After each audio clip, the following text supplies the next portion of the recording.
અહીંની ભેહું ને ગાયું જોયું કેમ છે. મેંગો રિસોર્ટની આ જ ખાસિયત છે બધું.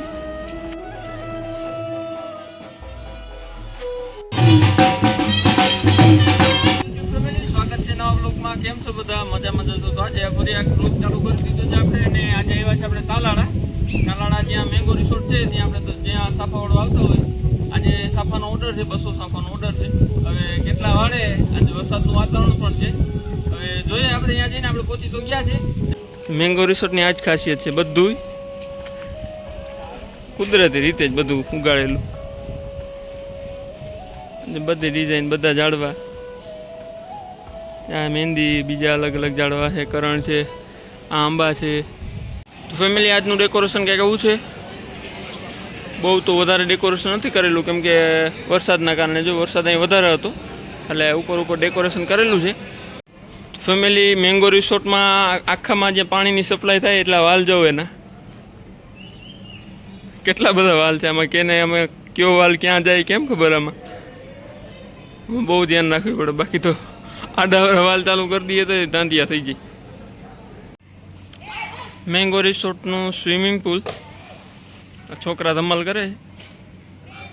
છોકરાને તો આજ જોતું હોય પણ હવે ક્યાંય મળે નહીં. જો પડ્યો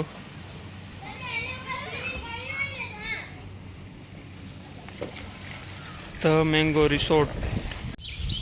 જો અહીંયા બાળકો માટે પ્લે ગ્રાઉન્ડ બનાવેલું છે. જ્યાં હમણાં નવું બધું કામકાજ કર્યું.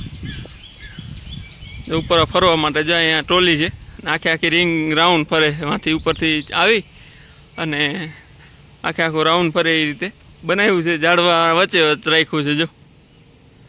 અને હજી થોડું ઘણું બધું કામકાજ ચાલુ છે, નવા જૂનું બધું.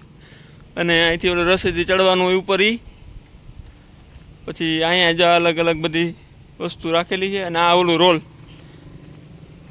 અહીં વચમાં ઊભીને ફરવાનું જો આવી રીતે. આ તમે જોયું છે ઘણી જગ્યાએ. અને બીજી વસ્તુ જો બધી ઘણી છે નવી નવી.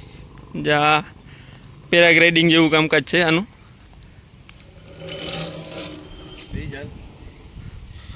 પેરાગ્લાઇડિંગ કરવું હોય તો કોઈને જો અલગ અલગ બધી વસ્તુ રાખેલી છે. ઘણી અલગ વસ્તુ છે પણ. જો આમાં પાણી છે. અરે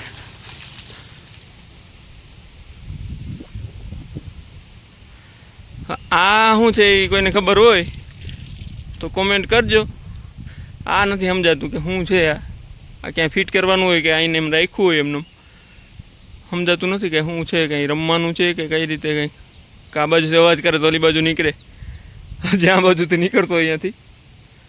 જ્યાં આ બધી અલગ અલગ રાઈડું છે. એમાં ઓલી બાજુ છે, હજી બનાવવાનું ચાલુ છે.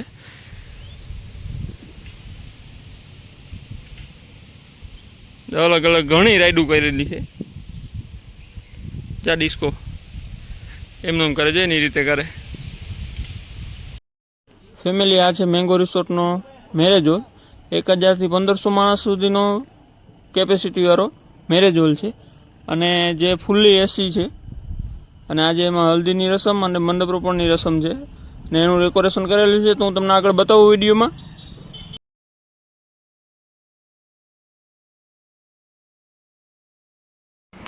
તો અહીંયા છે હલ્દીની રસમ. અને પાછળ જે ડેકોરેશન છે એ જે કેળના પાંદડા આર્ટિફિશિયલ નથી, બધા કુદરતી રીતે જે બધા પાંદડા હોય છે એ જ પાંદડા છે. તો તમે જોઈ શકો છો કે એક પણ પાંદડું રેડીમેડ નથી, બધા જો કેળમાંથી ડાયરેક્ટ તોડેલા છે. અને ફ્લાવર બ્લાવર બધું કમ્પ્લીટ નવું ઓલું જ છે, ડાયરેક્ટ આર્ટિફિશિયલ એક પણ નથી.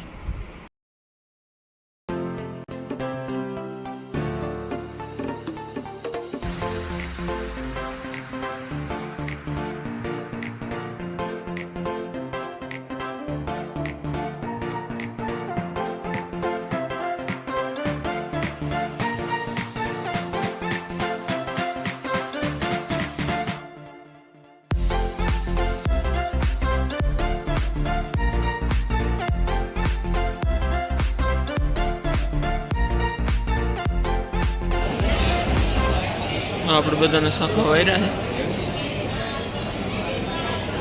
જો આમાં બધા સાફા વાળેલા બેઠા છે અને બાકીના છે એ બધા બારોબાર છે. મેરેજ હોલ છે, જમવાનું પણ અહીંયા જ રાખેલું છે બધું. તો ફેમિલી આપણે બધાને સાફા વાળી દીધા છે અને બધા ફોટોશૂટનું કામકાજ ચાલુ છે.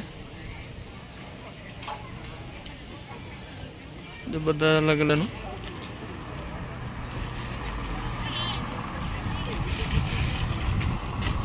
અને આ છે મેંગો રિસોર્ટનો એન્ટ્રી ગેટ.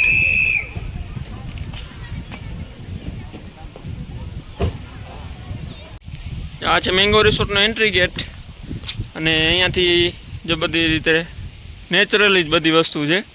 કોઈ પણ આર્ટિફિશિયલ ફ્લાવર કે કંઈ લગાવેલા નથી, બધી નેચરલી જ કુદરતી રીતે. જો આગળ બધી વેલો પણ લગાવેલી છે અલગ અલગ ફ્લાવરવાળી. અને આ છે આખો મેંગો રિસોર્ટનો ઓવરવ્યૂ.